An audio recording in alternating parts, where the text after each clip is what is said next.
ನಮಸ್ಕಾರ. ಕದನಕಣ ವಿಶೇಷ ಕಾರ್ಯಕ್ರಮಕ್ಕೆ ತಮಗೆಲ್ಲ ಆತ್ಮೀಯ ಸ್ವಾಗತ. ನಾನು ಸವಿತಾ ರೈ. ನನ್ನೊಂದಿಗೆ ಇವತ್ತು ಜಿಲ್ಲಾ ಪಂಚಾಯಿತಿಯ ಮಾಜಿ ಸದಸ್ಯರು, ಕಾಂಗ್ರೆಸ್ನ ಮುಖಂಡರು, ಜೊತೆಗೆ ಬ್ಲಾಕ್ ಕಾಂಗ್ರೆಸ್ ಕುಶಾಲನಗರದ ಬ್ಲಾಕ್ ಕಾಂಗ್ರೆಸ್ ಅಧ್ಯಕ್ಷರಾದ ವಿ.ಪಿ. ಶಶಿಧರ್ ಅವರು ನನ್ನ ಜೊತೆಗಿದ್ದಾರೆ. ಅವರನ್ನು ಕದನಕಣ ವಿಶೇಷ ಕಾರ್ಯಕ್ರಮಕ್ಕೆ ಆತ್ಮೀಯ ಸ್ವಾಗತಿಸ್ತೇನೆ. ಸರ್, ಕಾರ್ಯಕ್ರಮಕ್ಕೆ ಸ್ವಾಗತ. ತಮ್ಮನ್ನು ಪರಿಚಯ ಮಾಡಿಕೊಡಲ್ಲ. ಅನೇಕ ಏಳು ಬೀಳುಗಳನ್ನು ರಾಜಕೀಯದಲ್ಲಿ ಕಂಡಂಥ ವ್ಯಕ್ತಿ. ಯಾಕೆ ವಿ.ಪಿ. ಶಶಿಧರ್ ಅವರು ಇದೇ ಸ್ಥಾನದಲ್ಲಿ ಇದ್ದೀರಾ, ಬ್ಲಾಕ್ ಕಾಂಗ್ರೆಸ್ ಅಧ್ಯಕ್ಷ ಸ್ಥಾನದಲ್ಲಿ ಇದ್ದೀರಾ? ಒಬ್ಬರು ನಾಯಕರಾಗಿ ಹೊರಹೊಮ್ಮಬೇಕಿದ್ದಂತಹ ಯುವಕರು ತಾವು. ರಾಜಕಾರಣ ಏನು ಅಂತೇಳಿ ಅರ್ಥ ಆಗೋಷ್ಟರಲ್ಲಿ 2 ದಶಕಗಳೇ ಬೇಕಾಗೋಯಿತು. ನಾವೊಂದಷ್ಟು ಯುವಕರು 20ರ ಹರೆಯದಲ್ಲಿ ರಾಜಕಾರಣ ಪ್ರವೇಶ ಮಾಡಿದ್ವಿ. ನಮಗೊಂದಷ್ಟು ಹಸಿ ಬಿಸಿ ಕನಸುಗಳಿತ್ತು. ಒಂದೇ ಏಟಿಗೆ ಈ ಸಾಮಾಜಿಕ ವ್ಯವಸ್ಥೆಗಳನ್ನೆಲ್ಲ ಬದಲಾಯಿಸ್ಬಿಡುವುದು ಹೋರಾಟ ಚಳವಳಿಗಳ ಮೂಲಕ ಅಂತೇಳಿ. ಹಾಗಾಗಿ ನಾವು ಹೋರಾಟ ಹಾದಿಗಳನ್ನು, ಒಂದು ಯಾರ್ದಾರು ಸಮಸ್ಯೆಗಳಾದರೆ ಅವ್ರ ಪರವಾದ ಚಳವಳಿಗಳನ್ನು ಇದೆಲ್ಲವನ್ನು ಇಟ್ಕೊಂಡು ಬಂದ್ವಿ. ಅದೊಂದಷ್ಟು ಖುಷಿ ಕೂಡ ಕೊಡ್ತಾಯಿತ್ತು. ಅನೇಕ ಸಮಸ್ಯೆಗಳನ್ನು ಅದರಲ್ಲೊಂದು ಪರಿಹಾರ ಕೂಡ ಕಂಡುಕೊಂಡ್ವಿ. ಆದರೆ ಇದು ಈ ಸಮಸ್ಯೆಗಳು ಇತ್ಯಾದಿಗಳು, ಅದಕ್ಕೆ ತಾಕಲಾಟಗಳು, ಅದಕ್ಕೆ ರಾಜಕೀಯ ರಕ್ಷಣೆಗಳು, ನ್ಯಾಯಾಲಯ ವ್ಯವಸ್ಥೆ, ಅಲ್ಲೋಗಿ ಈ ಏನು ಅನ್ಯಾಯ, ಕೆಡಕು, ಭೂ ಅಕ್ರಮಕ್ಕೆ ಕಬಳಿಕೆ ಇತ್ಯಾದಿ ಹೋರಾಟಗಳನ್ನೆಲ್ಲ ನಾವು ಕೈಗೆತ್ಕೊಂಡು ಏನು ಮಾಡ್ತಿದ್ವಿ, ಅದು ಒಂದಷ್ಟು ತಾರ್ಕಿಕ ಅಂತ್ಯ ಕಂಡಿದ್ರು. ಮತ್ತೊಂದಷ್ಟು ನ್ಯಾಯಾಲಯಗಳು ಇತ್ಯಾದಿಗಳನ್ನು ಎಡತಾಕಿ ಅದಾಗಿ ಅದೊಂದಷ್ಟು ಸ್ಥಗಿತಗೊಂಡಿತು. ಸೊ ಒಂದಷ್ಟು ಹೋರಾಟಗಳು ಆ ರೀತಿ ಮಾಡ್ಕೊಂಡು ಬಂದ್ವಿ. ಆ ಹೋರಾಟಗಳಲ್ಲಿ ಸಂತ್ರಸ್ತರಾದವ್ರು ಯಾರಿದ್ದರು, ಅದರಲ್ಲೊಂದಷ್ಟು ರಾಜಕೀಯ ಮಂದಿಗಳು ಕೂಡ ಇದ್ದರು ಭಾಳ ಪ್ರಬಲವಾಗಿ.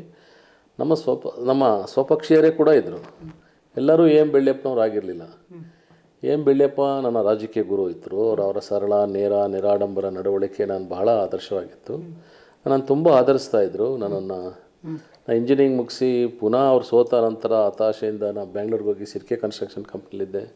ಪುನಃ ನನ್ನ ಕರ್ಕೊಂಡು ಬಂದವರು ಯುವ ಕಾಂಗ್ರೆಸ್ನ ಅಧ್ಯಕ್ಷರಾಗಿ ನೇಮಕಾತಿ ಮಾಡಿ, ತಾಲೂಕು ಯುವ ಕಾಂಗ್ರೆಸ್ ಅಧ್ಯಕ್ಷರಾಗಿ ನೇಮಕ ಮಾಡಿ ಅವ್ರನ್ನ ಜಿಲ್ಲಾ ಅಧ್ಯಕ್ಷರಾಗಿ ನೇಮಕಾತಿ ಮಾಡಿದರು. ಸೊ ಇಲ್ಲಿ ಪಾರ್ಟಿ ನಾವಿಬ್ಬರು ಕಟ್ತಾ ಬಂದಿದ್ವಿ.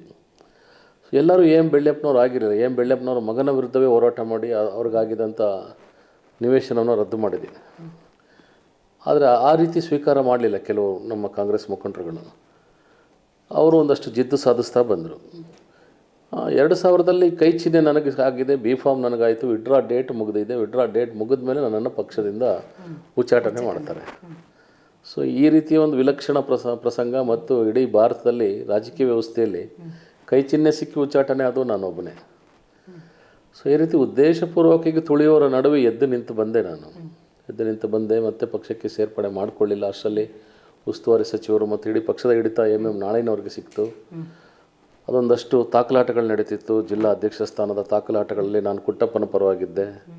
ಸೊ ಅದೆಲ್ಲ ಜಿದ್ದನ್ನು ಅವರು ಮತ್ತು MLC ಟಿಕೆಟನ್ನು ಅರುಣಮಾಚಿನ ಕೊಡಬೇಕು ಅಂತಿದ್ದೆ. ಆ ಹಿನ್ನೆಲೆಯಲ್ಲಿ ಟಿ ಜಾನ್ ರವರು ನನ್ನ ವಿರುದ್ಧ ನಿಂತಿದ್ದರು. ಸೊ ಆ ಕಾಲಘಟ್ಟದ ಪ್ರಬಲ ನಾಯಕರುಗಳು ನನ್ನ ಕಾಂಗ್ರೆಸ್ನಲ್ಲಿ ಏನಿದ್ದರು ಅವರು ನನ್ನ ವಿರುದ್ಧವಾಗಿ ನಿಂತ್ಕೊಂಡ ಹಿನ್ನೆಲೆಯಲ್ಲಿ ನನ್ನನ್ನು ಪಕ್ಷ ಸೇರ್ಪಡೆ ಮಾಡಿಕೊಳ್ಳಿಲ್ಲ. ಮತ್ತು ನಾನು ಅನಿವಾರ್ಯವಾಗಿ 2002ನಲ್ಲಿ ಬಹಳ ದೊಡ್ಡ ಬೃಹತ್ ಸಮಾವೇಶ, ಕುಶಲನಗರದಿಂದೆಂದು ಕಂಡು ಕೇಳಿರುವಂಥ ಸಮಾವೇಶ, ಸ್ವತಃ HD ದೇವೇಗೌಡರು, ಸಿದ್ದರಾಮಯ್ಯನವರು ಆಗ ರಾಜ್ಯಾಧ್ಯಕ್ಷರು, ತುಂಬ ಜನ ಘಟಾನುಘಟಿಗಳು ಬಂದು ಸಮಾವೇಶದ ಮೂಲಕ ನನ್ನನ್ನು ಸೇರ್ಪಡೆ ಮಾಡಿಕೊಂಡ್ರು. ಆ ತಾಲೂಕು ಅಧ್ಯಕ್ಷನಾಗಿ ಒಂದು ಕನಸಿನ ಸಂಘಟನೆಯನ್ನು ಕಟ್ಟಿದೆ.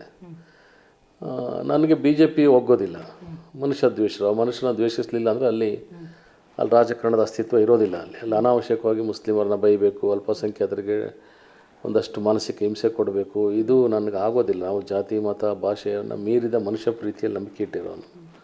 BJP ಒಗ್ಗೋದಿಲ್ಲ, ಅನಿವಾರ್ಯವಾಗಿ ನನಗೆ ಜನತಾದಳದ ಇತ್ತು. ಅಲ್ಲಿ ಒಂದಷ್ಟು ನನ್ನ ಕಸುವನ್ನು, ನನ್ನ ಕನಸುಗಳನ್ನು ಎಲ್ಲವನ್ನೂ ಕಟ್ಕೊಡ್ತಾ ಅದನ್ನು ನನ್ನ ಪೂರ್ಣ ಪ್ರಮಾಣದ ಇದೆಲ್ಲವನ್ನೂ ಧಾರೆ ಎರೆದು ಮಾಡಿದೆ. ಅಲ್ಲಿ ಅದೊಂದು ಕನಸಿನ ಸಂಘಟನೆ ಆಗೇ ಕಟ್ಟಿದೆ. 2004 ನನಗೆ ಅಸೆಂಬ್ಲಿ ಟಿಕೆಟ್ ಸಿಕ್ತು. ಅದು ಪೂರ್ಣ ಪ್ರಮಾಣಕ್ಕೆ ಇನ್ನೂ ಸಂಘಟಿತರಾಗಿರಲಿಲ್ಲ. ಆದರೂ ಕೂಡ 10,000 ಮತಗಳನ್ನ ಪಡೆದುಕೊಂಡೆ ನಾನು. ಪೂರ್ಣ ಪ್ರಮಾಣಕ್ಕೆ ಆಗಲಿಲ್ಲ. ಕೇವಲ 1,80,000 ನನಗೆ ಪಾರ್ಟಿ ಫಂಡನ್ನು ಕಳಿಸ್ಕೊಟ್ಟಿದ್ರು. ಅದು ಮೊದಲ ನಾಮಪತ್ರ ಸಲ್ಲಿಕೆ ಮಾಡಿ ದಿವಸ ಆದ ಖರ್ಚಿಗೆ ಸೇರಿ ಹೊಟ್ಟೋಯ್ತು. ಉಳಿದದ್ದನ್ನು ನಾವು ಗೆಳೆಯರು ಅಲ್ಲಿ ಇಲ್ಲಿ ಹೇಗೋ ಬರೆಸಿ ಅದನ್ನ ಒಂದು ಯಶಸ್ವಿಯಾಗಿ ಚುನಾವಣೆ ಮುಗಿಸ್ಕೊಂಡ್ವಿ. ಸೊ ನನಗೆ ಗೊತ್ತಿತ್ತು ಆ ಚುನಾವಣೆ ಗೆಲ್ಲುವ ಚುನಾವಣೆ ಅಲ್ಲ, ನನ್ನ ಚಿಹ್ನೆಯನ್ನು ಪರಿಚಯಿಸೋ ಚುನಾವಣೆ. ಅಲ್ಲಿಗೆ ಅಷ್ಟರಲ್ಲಿ ಚಕ್ರ ಗುರುತವಾಗಿತ್ತು, ತೆನೆವತ್ತ ರೈತ ಮಹಿಳೆ ಪರಿಚಯ ಆಗಿತ್ತು. ತಲೆ ಮೇಲೆ ಹುಲ್ಲಿದೆಯಾ ಇಲ್ಲ ಸೌದೆ ಕಟ್ಟಿಗೆ ಇದೆಯಾ ಅಂತ ಹಳ್ಳಿ ಕಡೆ ಕೇಳ್ತಾಯಿದ್ರು. ಜನರು ಪರಿಚಯ ಇರಲಿಲ್ಲ ನಾನು. ಸೊ ಆ ರೀತಿಯಿಂದ ಜನತಾದಳವನ್ನು ಕಟ್ಟಿ ನಿಲ್ಲಿಸಿದ್ದೆ, ಮೇಲೆದ್ದೇ ನಿಲ್ಲಿಸಿದ್ದೆ ಅವತ್ತು. ಸೊ 2005ರಲ್ಲಿ ಅಷ್ಟರಲ್ಲಿ ಪುಟಿದೆದ್ದು ಬಂದುಬಿಟ್ಟಿದ್ವಿ ನಾವು. 2005ರಲ್ಲಿ ನಾನೇ ಖುದ್ದು ಜನತಾದಳ ಟಿಕೆಟಿಂದ ಜಿಲ್ಲಾ ಪಂಚಾಯತ್ನ ಆಯ್ಕೆಯಾದೆ ಮತ್ತು ಸುಂದರಮ್ಮನವರು ಇನ್ನೊಂದು ಆಯ್ಕೆಯಾದರು. 3 ಜನ ತಾಲೂಕ್ ಪಂಚಾಯತಿ ಆಯ್ಕೆಯಾದರು. 5 ಜನ ಕೇವಲ 100 ಮತಗಳ ಅಂತರದಲ್ಲಿ ಸೋತರು. 5 ಜನ ಕುಸುಮ ಸೋತಿ ಏನಿದ್ರು ಇವತ್ತು ಆಯ್ಕೆ ಆಗಿದ್ರು ತಾಲೂಕ್ ಪಂಚಾಯತಿ, ಅವರು ಸೇರಿದಾಗೆ ಹೆಬ್ಬಾಲೆಯಲ್ಲಿ ಸುರೇಶ್ ಅವರು, ಅಭಿಮನ್ಯು ಕುಮಾರ್ ಆಗ ನನ್ನ ಪ್ರಧಾನ ಕಾರ್ಯದರ್ಶಿಯಾಗಿದ್ದರು ಮಾದಾಪುರದಲ್ಲಿ, ಮತ್ತು TR ಗಿರೀಶ್ ಅಂತೇಳಿ ಶನಿವಾರ ಸಂತೆಯಲ್ಲಿ. ಈ ರೀತಿ 5 ಜನ ನ್ಯಾರೋ ಮಾರ್ಜಿನಲ್ಲಿ ಸೋತರು. ಬಹುಶಃ ಆ 8 ಜನ ಗೆದ್ದಿದ್ರೆ ಅವತ್ತೇ ಅಚ್ಚರಿ ಪಡುವಾಗೆ, ಸೋಜಿಗೆ ಪಡುವಾಗೆ ನನ್ನ ಶಕ್ತಿ ಏನು, ನಾವು ಸಂಘಟನೆ ಏನು ಅನ್ನೋದು ಅದು ಸಾಬೀತಾಗ್ತಿತ್ತು. ಆದರೂ ಅದು 3 ಕಡಿಮೆ ಆಗಿರಲಿಲ್ಲ. ಈ ಸರಿ ಸ್ವತಃ GVJನವರು ಜನತಾದಳದಲ್ಲಿ ಇದ್ದುಕೊಂಡಾಗ ಕಳೆದ ಬಾರಿ ಜಿಲ್ಲಾ ಪಂಚಾಯತಿನ ಅವ್ರು ಗೆಲ್ಲಿಸ್ಕೊಳ್ಳಿಕ್ಕೆ ಸಾಧ್ಯ ಆಗಿದ್ದು 2 ತಾಲೂಕ್ ಪಂಚಾಯತಿ, 1 ಜಿಲ್ಲಾ ಪಂಚಾಯತಿ. ನಾನು 2 ಜಿಲ್ಲಾ ಪಂಚಾಯತಿ 3 ತಾಲೂಕ್ ಪಂಚಾಯತಿ ಗೆಲ್ಲಿಸ್ಕೊಂಡೆ 2005ರಲ್ಲಿ, ಯಾವುದೇ ದೊಡ್ಡ ನಾಯಕರ ಯಾರೂ ನನ್ನ ಜೊತೆ ಇಲ್ಲದೆ. ಸೊ ಜನತಾದಳವನ್ನು ಆ ರೀತಿ ಕಟ್ಟಿ ನಿಲ್ಲಿಸಿದ್ದು 2008ಕ್ಕೆ ಖಚಿತವಾದ ಫಲಿತಾಂಶ ಬರೋ ರೀತಿಯಲ್ಲಿ ಆ ದಿಟ್ಟಿನಲ್ಲಿ ಸಾಗ್ತಾ ಇದೆ. ಅಲ್ಲಿ ಮತ್ತೆ ಒಂದು ಅವಘಡ ಆಯಿತು. ಅಲ್ಲಿ ನಾನು ಊಹಿಸದ, ನನಗೂ ಗೊತ್ತಿಲ್ಲದ ಯಾರೋ ವಸಂತನವನನ್ನು ಯಾವುದೋ ರಾಜಕೀಯ ಹಿತಾಸಕ್ತಿಗಾಗಿ ಯಾರ್ದೋ ಒಂದು ಯಾರ್ದೋ ಒಂದು ಷಡ್ಯಂತ್ರ ಪಿತೂರಿಗೆ ನನ್ನಲ್ಲಿ ಬಲಿಪಶು ಮಾಡಿದ್ರು, ಯಾರಿಗೂ ಅನುಕೂಲ ಆಗಲಿ ಅಂಥೇಳಿ. ನನ್ನ ಅರಿವಿಗೂ ಬರಲಿಲ್ಲ, ನನ್ನ ಗಮನಕ್ಕೂ ತರಲಿಲ್ಲ, ವಿಶ್ವಾಸಕ್ಕೂ ತಗೊಳ್ಳಿಲ್ಲ. ಸೊ ಪೂರ್ಣ ಪ್ರಮಾಣಕ್ಕೆ ಅದೊಂದು ಬಹಳ ನನಗೊಂದು ಅಷ್ಟು ದೊಡ್ಡ ಆಘಾತ, ಅದು ನನಗೆ ದಿಗ್ಭ್ರಮೆ. ನನಗೆ ನಾನು ಇಡೀ ಭವಿಷ್ಯತ್ತನ್ನು ಅಲ್ಲಿ ಕಳೆದುಬಿಡುವ ಅಂದ್ಕೊಂಡೆ ಆಲೋಚನೆ ಮಾಡಿದ್ದೆ. ಸೊ 2008ರಲ್ಲಿ ಆ ರೀತಿಯಾದ ಆಘಾತದಿಂದ ಹೊರಗಡೆ ಬಂದು ಒಂದು ವರ್ಷ ತಟಸ್ಥವಾಗಿದ್ದೆ. 2010ರಲ್ಲಿ ವಿಶ್ವನಾಥ್ ಮತ್ತೆ ಪಕ್ಷಕ್ಕೆ ಸೇರ್ಪಡೆ ಮಾಡಿಕೊಂಡ್ರು. ಅವ್ರು ಚುನಾವಣೆಯಲ್ಲಿ 2010ಕ್ಕೆ ಅವರು ಮೈಸೂರು ಕ್ಷೇತ್ರಕ್ಕೆ ಸೇರಿದ ಮೇಲೆ ಅವ್ರು ನನ್ನನ್ನು ಸೇರಿಸ್ಕೊಂಡು ಅವ್ರ ಪಕ್ಷಕ್ಕಾಗಿ ದುಡಿದಿದ್ದಾಯಿತು. ಜಿಲ್ಲಾ ಪಂಚಾಯತ್ನಲ್ಲಿ ನಾನು ಪ್ರವೇಶದಿಂದಾಗಿ ದೀರ್ಘಕ್ಕೆ ಶಿವಣ್ಣ ಅಧಿಕಾರ ಮುಂದುವರಿಯಿತು. ಇದೆಲ್ಲ ಆದರೂ ಕೂಡ 2010ರಲ್ಲಿ ನಾನು ಒಬ್ಬ ಅಸೆಂಬ್ಲಿ ಸೋತ ಕ್ಯಾಂಡಿಡೇಟು. ನಾನು ತಾಲೂಕು JDSನ ಪ್ರೆಸಿಡೆಂಟ್ ಆಗಿದ್ದೆ, ಜಿಲ್ಲಾ ಪಂಚಾಯತ್ನ ಸಿಟ್ಟಿಂಗ್ ಮೆಂಬರ್ ಆಗಿದ್ದೆ. ನನ್ನನ್ನು ಗೌರವಯುತವಾಗಿ ನಡೆಸ್ಕೊಳ್ಳಿಲ್ಲ. ಆಗಿದ್ದಂಥ ಒಂದು ರಾಜಕಾರಣ GVJನವ್ರ ಪಾರ್ಟಿ ಬಿಟ್ಟು ಹೋದರು, ಕೆಲವರ ಹಿಡಿತಕ್ಕೆ ಮುಷ್ಟಿಗೆ ಸಿಕ್ಬಿಡ್ತು. ಅವರೊಂದಷ್ಟು ನಾನು ಬಂದರೆ ಅವರ ಅಸ್ತಿತ್ವಕ್ಕೆ ಧಕ್ಕೆ ಆಗುತ್ತೋ ಅನ್ನೋ ಆತಂಕಗಳಿತ್ತು. ಇದೆಲ್ಲವೂ ಸೇರಿ ಜಿಲ್ಲಾ ಪಂಚಾಯತ್ ಟಿಕೆಟ್ನ ನನಗೆ ನಿರಾಕರಣೆ ಮಾಡಿದ್ರು. ನನಗೆ ನಾನು ಹೇಳಿದೆ ಶುಂಠಿಕೊಪ್ಪದಲ್ಲಿ ಕೊಡಿ, ಇಲ್ಲ ನಂಗೆ ನಲ್ಲಿವುದಕ್ಕೆಲ್ಲಾದರೂ ಕೊಡಿ ಅಂಥೇಳಿ. ಮತ್ತೆ ನಾನು ಬಂಡಾಯ ಸ್ಪರ್ಧೆ ಮಾಡಲೇಬೇಕಾಗಿ ಬಂತು. ಬಂಡಾಯ ಸ್ಪರ್ಧೆ ಮಾಡಿ ಕೇವಲ 230 ಮತಗಳಿಂದ ಸೋತೆ ನಾನು. ಅವತ್ತು ಕಾಂಗ್ರೆಸ್ಸಿಗರು ನನಗೆ ಟಿಕೆಟ್ ಕೊಟ್ಟಿದ್ರೆ ಭಾರತೀಶ್ ಅನ್ನೋ ವ್ಯಕ್ತಿ ಅಗೋಚರವಾಗಿ ಉಳಿದೋಗ್ತಿದ್ರು. ಒಮ್ಮೆ ನನ್ನ ಮುಂದೆ ಸೋತಿದ್ರು ಹೊಸಕೋಟೆಯಲ್ಲಿ, 2ನೇ ಬಾರಿ ತ್ರಾಸದಾಯಕವಾಗಿ ನಾನು ಪಕ್ಷೇತರ ಅಭ್ಯರ್ಥಿಯಾಗಿ ನಿಂತಾಗ ಅವ್ರು ಗೆದ್ದರಲ್ಲಿ. ಬಹುಶಃ ಕಾಂಗ್ರೆಸ್ನ ಟಿಕೆಟ್ ನನಗೆ ಸಿಕ್ಕಿದರೆ ಅವರು ಯಾವ ಕಾರಣಕ್ಕೂ ಗೆಲ್ಲೋ ಅವಕಾಶಗಳು ಇರಲಿಲ್ಲ ಅಲ್ಲಿ. ಸೊ ಆದರೆ BJP ನಾಯಕರನ್ನ ಬೆಳೆಸೋದ್ರಲ್ಲಿ ಕಾಂಗ್ರೆಸ್ನ ಕೊಡುಗೆ ಕೂಡ ಇದೆ, ಕೇವಲ BJPಯವರೇ ಬೆಳೆಸೋದಲ್ಲ. ಸೊ ಕಾಂಗ್ರೆಸ್ಸಿಗರ ಕೊಡುಗೆ ಇದೆ. ಅವತ್ತು ಜಿಲ್ಲಾ ಪಂಚಾಯತ್ ಎಲ್ಲ ಸ್ಥಾನಗಳನ್ನು ಈ ಭಾಗದಲ್ಲಿ ಕಳ್ಕೊಳ್ಬೇಕಾಗಿ ಬಂತು. ಮತ್ತೆ ನಾನು ಉಚ್ಚಾಟನೆಗೊಳಗಾದೆ. 2 ವರ್ಷ ತಟಸ್ಥವಾಗೊಳ್ಳಿದೆ. 2012ರಲ್ಲಿ GVJನವರು ಜನತಾದಳಕ್ಕೆ ಹೋಗಿದ್ರು. 2010ರಲ್ಲಿ ಅಕ್ಷರಶಃ ದುಂಬಾಲು ಬಿದ್ದಿದ್ದೆ ನನಗೆ. ಅವರು ದುಂಬಾಲು ಬಿದ್ದು ನನ್ನ JDS ಸೇರಿಸ್ಕೊಳ್ಬೇಕು ಅಂತೇಳಿ ಬಯಸಿದ್ರು. ನಾನು ಮತ್ತೆ ಆದ ಕಹಿ ಅನುಭವದಿಂದ ನಾನು ಬರಲಿಕ್ಕಿಲ್ಲ ಅಂತ ಹೇಳಿದೆ. ಒಂದು ಷರತ್ತಾಗ್ತದೆ, ನಾನು ನಿಮ್ಮ ಪಕ್ಷ ಸೇರ್ಪಡೆ ಆಗೋದಿಲ್ಲ, ನನ್ನ ಕೈಗೆ ನೀವು ಜಿಲ್ಲಾ ಅಧ್ಯಕ್ಷ ಸ್ಥಾನದ ಇದನ್ನು ತಂದುಕೊಡಿ, ನೇಮಕಾತಿ ಪತ್ರ ತಂದುಕೊಡಿ, ನಾನು ಸೇರಿಕೊಡ್ತೀನಿ ಅಂತೇಳಿ. ಸೊ ನೇರವಾಗಿ ನನಗೆ ನೇಮಕಾತಿ ಪತ್ರವನ್ನು ತಂದುಕೊಟ್ಟ ಮೇಲೆ ನಾನು JDS ಅಧ್ಯಕ್ಷನಾಗಿ ಒಂದು ಅಧಿಕಾರ ಸ್ವೀಕಾರ ಮಾಡಿ ಮತ್ತೆ JDS ಕಟ್ಟಿದ್ವಿ. ಮತ್ತೆ ಜಿಲ್ಲೆಯಲ್ಲಿ JDS ಅವರ ಜೊತೆಗೆ ತಾವು ಬಹಳ ಆತ್ಮೀಯರಾಗಿದ್ದಂಥವ್ರು. ಜಿಲ್ಲಾಧ್ಯಕ್ಷ ಸ್ಥಾನವನ್ನು ಕೂಡ GVJ ಅವರು ಕೊಟ್ಟಿದ್ದು. ಆದರೆ ಅಷ್ಟೇ ತೀಕ್ಷ್ಣವಾಗಿ ಉತ್ತರ ಕೊಟ್ಟಂಥ ಒಂದು ಏಕೈಕ ವ್ಯಕ್ತಿ ಇದ್ದರೆ ಅದು VP ಶಶಿಧರ್ ಅವರು. ಚುನಾವಣೆ ಸಂದರ್ಭದಲ್ಲಿ ಬಂದು ಅಲ್ಲಲ್ಲೇ ಟೆಂಟ್ ತೆಗಿತಾರೆ, ಅಲ್ಲಲ್ಲೇ ಗೂಡಂಗಡಿಗಳನ್ನು ಓಪನ್ ಮಾಡ್ತಾರೆ. ಈ ಒಂದು ಪತ್ರ ಕೂಡ ಬರೆದ್ರಿ ಅವರಿಗೆ ಸುದೀರ್ಘವಾಗಿ. ಚುನಾವಣಾ ಜಾತ್ರೆಯಲ್ಲಿ ಮಳಿಗೆಯನ್ನು ತೆರಿತೀರ ಬಂದು ಅಂತೇಳಿ ಒಂದು ಹಂತವಾಗಿ ನೋಡ್ಕೊಂಡು ಬಂದರೆ VP ಶಶಿಧರ್ ಇವತ್ತು ಎಲ್ಲೋ ಇರಬೇಕಿತ್ತಲ್ವ? ಇರಬೇಕಿತ್ತು. ಇಂಥ ಅವಘಡಗಳು ಕಾಂಗ್ರೆಸ್ ಪಕ್ಷ ನಡೆಸ್ಕೊಂಡಿದ್ದ ರೀತಿ ಅನಾವಶ್ಯ ಒಮ್ಮೆ JDSನಲ್ಲಾದ ಅನ್ಯಾಯ, ಮತ್ತು ಒಮ್ಮೆ GVJನವ್ರನ್ನ ನಂಬ್ಕೊಂಡು ನಾನು ಅವ್ರ ಜೊತೆ ಹೋದೆ. ಅವ್ರು ಹೇಳಿದ್ರು ಮುಂದಿನ MLA ಅಭ್ಯರ್ಥಿ ನೀನೇ ಅಂತ ಹೇಳ್ಬಿಟ್ಟು ಹಲವು ಕಡೆ ಸಾರ್ವಜನಿಕ ಸಭೆಗಳಲ್ಲಿ, ಕಾರ್ಯಕರ್ತ ಸಭೆಗಳಲ್ಲಿ ಹೇಳಿದರು. ನಾನು ಅವ್ರ ಮಾತನ್ನು ನಂಬಿದ್ದೆ. ಆದರೂ 2018ರಲ್ಲಿ ಅವರೇ ಚುನಾವಣೆ ನಿಂತ್ಕೊಳ್ಳಿ ಅಂತ ಬಯಸಿದ್ದೆ. ಅದಾದ ನಂತರ ನನ್ನ ಅವಕಾಶಗಳು ನೋಡುವ ಅಂತ ಹೇಳಿದ್ದೆ, ನಾನು ಕಾಯೋಣ ಅಂಥೇಳಿ. ಅಷ್ಟರಲ್ಲಿ JDSನ ಎದ್ದು ನಿಲ್ಲಿಸ್ಕೊಂಡು ಭಾಳ ಗಟ್ಟಿಯಾಗಿ ಕಟ್ಟಬೇಕು ಭದ್ರ ಅಡಿಪಾಯ ಅಂತೇಳಿ.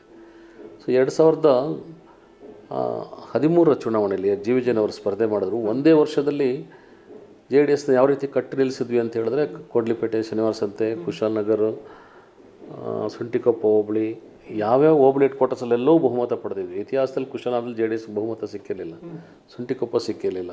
ಸೊ ಇಲ್ಲೆಲ್ಲ ಭಾಗದಲ್ಲಿ ತೆಗೆದುಕೊಂಡು ಮಡಿಕೇರಿ ನಗರದಲ್ಲಿ 2013ರಲ್ಲಿ 5700 ಮತಗಳು ಜೆ ಡಿ ಎಸ್ಗೆ ಬಂತು. 6900 ಬಿ ಜೆ ಪಿಗೆ ಬಂತು. 1200ರಿಂದ ಹಿಂದೆ ಬಿದ್ವಿ ಅಷ್ಟೇ ನಾವು. ಸೊ ಅಲ್ಲಿ ಕಾಂಗ್ರೆಸ್ಸು ಕೂಡ 3ನೇ ಸ್ಥಾನ ಕೊಟ್ಟೋಯ್ತು. ಸೊ ಮತ್ತು ಕಡಗದಾಳ ಬೂತ್ನಲ್ಲಿ 2 ಜೆ ಡಿ ಎಸ್ ಲೀಡ್ ಬಂತು, ಮಕ್ಕಂದೂರು ಬೂತ್ನಲ್ಲಿ 1 ಜೆ ಡಿ ಎಸ್ ಲೀಡ್ ಬಂತು, ಮೂರ್ನಾಡಲ್ಲಿ 1 ಲೀಡ್ ಬಂತು, ಮರಗೋಡಲ್ಲಿ 1 ಲೀಡ್ ಬಂತು. ಸೊ ಈ ರೀತಿ ಯಾವ್ಯಾವ ಪ್ರದೇಶಗಳಲ್ಲಿ ನಮಗೆ ಲೀಡ್ ಬಂದಿರಲಿಲ್ಲ ಅಲ್ಲೆಲ್ಲವೂ ಕೂಡ ಲೀಡ್ ತೆಗೆದುಕೊಳ್ತಾ ಬಂದ್ವಿ ನಾವು. ಮತ್ತು ನಮ್ಮ ಮತಗಳ ಸಂಖ್ಯೆ ಕೂಡ ಬಹಳ ದ್ವಿಗುಣ ಆಯಿತು. ಆ ಸಂಖ್ಯೆ ಈ ಸರಿ ಬರಲಿಲ್ಲ ಜಿ ವಿ ಜನವರಿಗೆ. ಅವರೇ ಈ ಸರಿ ಹೋದಾಗ 2 ಬಾರಿ, ನನ್ನ ನಂತರ ಹೋದ 2018ರಲ್ಲಿ ಆ ಭಾಗದಲ್ಲೆಲ್ಲೂ ಸಿಗಲಿಲ್ಲ ಅವರಿಗೆ. ಅವರೆಲ್ಲ ವೇಗ ಕೂಡಿಗೆಗೆ ಸ್ಥಗಿತ ಆಯಿತು. ಕೂಡಿಗೆಯಿಂದ ಈಚೆಗೆ ಅವ್ರದ್ದು ಆಗಲಿಲ್ಲ. ನಂತರ ನಾನು ಜಿ ವಿ ಜನವ್ರ ಜೊತೆ ಆ ಮಟ್ಟದ ಒಡನಾಟ, ವಿಶ್ವಾಸ, ಅವನ್ನ ನಂಬಿದ್ದೆ. ನಾಯಕರು ಬೆಳ್ಳೆಪ್ಪ ನಂತರ ಅವರು ನಾಯಕರು ಅಂತ ಒಪ್ಕೊಂಡಿದ್ದೆ. ಅವರ ನಡವಳಿಕೆಗಳು, ಅವರ ವಿಕ್ಷಿಪ್ತವಾದ ವ್ಯಕ್ತಿತ್ವ, ಇವತ್ತು ಕೂಡ ಆ ವ್ಯಕ್ತಿಯ ಬಗ್ಗೆ ನನಗೊಂದಷ್ಟು ಯಾವುದೇ ಒಂದು ಸಣ್ಣ ಗೌರವ ಉಳಿದಿಲ್ಲ. ಅವರು ಜಿಲ್ಲಾ ಪಂಚಾಯಿತಿಯಲ್ಲಿ ತಾವು ಸದಸ್ಯರಾಗಿದ್ದಾಗ ಒಂದು ಚರಿತ್ರೆಯನ್ನು ಸೃಷ್ಟಿ ಮಾಡಿದ್ರಿ. ಅಹೋರಾತ್ರಿ ಪ್ರತಿಭಟನೆ ಮಾಡೋ ಮೂಲಕ, ವಿ ಪಿ ಶಶಿಧರ್ ಯಾರು ಅಂತ ಹೇಳೋದನ್ನು ತೋರಿಸಿಕೊಡೋ ಮೂಲಕ ಒಂದು ನಾಯಕನಾಗಿ ಬೆಳೆಯುವಂಥ ಎಲ್ಲ ಲಕ್ಷಣಗಳೇ ಇತ್ತು. ಸುದೀರ್ಘ 22 ದಶಕಗಳು, 20 ವರ್ಷಗಳ ತಮ್ಮ ರಾಜಕೀಯ ಅನುಭವ ಎಲ್ಲೊಂದು ರೀತಿ ನೋವು ಕೊಟ್ಟಿಲ್ವ ನಿಮಗೆ? ನಾನು ರಾಜಕೀಯವಾಗಿ ಅನೇಕ ಮೊಕದ್ದಮೆಗಳನ್ನ ಎದುರಿಸಿರೋದು, ಜೈಲಿಗೆ ಕಳಿಸಿರೋದು, ನಿರಂತರವಾಗಿ ಕೋರ್ಟಿಗೆಳೆದಿರೋದು, ಇದೆಲ್ಲವೂ ಕೂಡ ಇದೆ. ನನ್ನೊಳಗೊಬ್ಬ ಹೋರಾಟಗಾರ ಇದ್ದಾನೆ. ಅವನು ಸೋಲೋದಿಲ್ಲ. ನಾನೊಬ್ಬ ಭಾವುಕ ಜೀವಿ ಇದ್ದೀನಿ. ಯಾರ್ದಾರು ಕಷ್ಟಗಳಿಗೆ ಮಾಮೂಲ ಮರಗ್ತೀನಿ, ಅವ್ರ ಪರವಾಗಿ ಹೋರಾಟ ಕೇಳ್ಕೊಳ್ತೀನಿ. ಹೋರಾಟ ಕೇಳಿದ ಮೇಲೆ ಅದು ಹಿಂದೆ ತಿರುಗಿ ನೋಡೋ ಪ್ರಶ್ನೆನೇ ಇಲ್ಲ. ಅದು ನನ್ನನ್ನು ಯಾರು ಕುಗ್ಗಿಸ್ಲಿಕ್ಕಾಗಲ್ಲ. ಹತಾಶೆ, ಖಿನ್ನತೆನ ನನ್ನ ರಾಜಕೀಯ ಬದುಕಿನಲ್ಲಿ ಬರೋದಿಲ್ಲ. ಅದು ಮತ್ತೆ ಎದ್ದು ನಿಂತ್ಕೊಬಿಡ್ತೀನಿ. ನಾನು ಕುಶಾಲನಗರ ತಾಲೂಕಿನ ಹೋರಾಟವನ್ನು ಆ ರೀತಿಯೇ ಕಟ್ಟಿದೆ. ನಾನು ಸುದೀರ್ಘವಾಗಿ ಆ ಹೋರಾಟಕ್ಕೆ ಹಿಂಜರಿಕೆ ಮಾತಿಲ್ಲದೆ ಕಟ್ಟಿದೆ. ಅದು ಜಿಲ್ಲಾ ಪಂಚಾಯತ್ನಲ್ಲಿ ಕೂಡ ಆರೋಗ್ಯ ಮತ್ತು ಶಿಕ್ಷಣ ಸ್ಥಾಯಿ ಸಮಿತಿ ಅದಕ್ಕೊಂದು ವಿಶಿಷ್ಟ ಛಾಪನ್ನೇ ಮೂಡಿಸಿದೆ.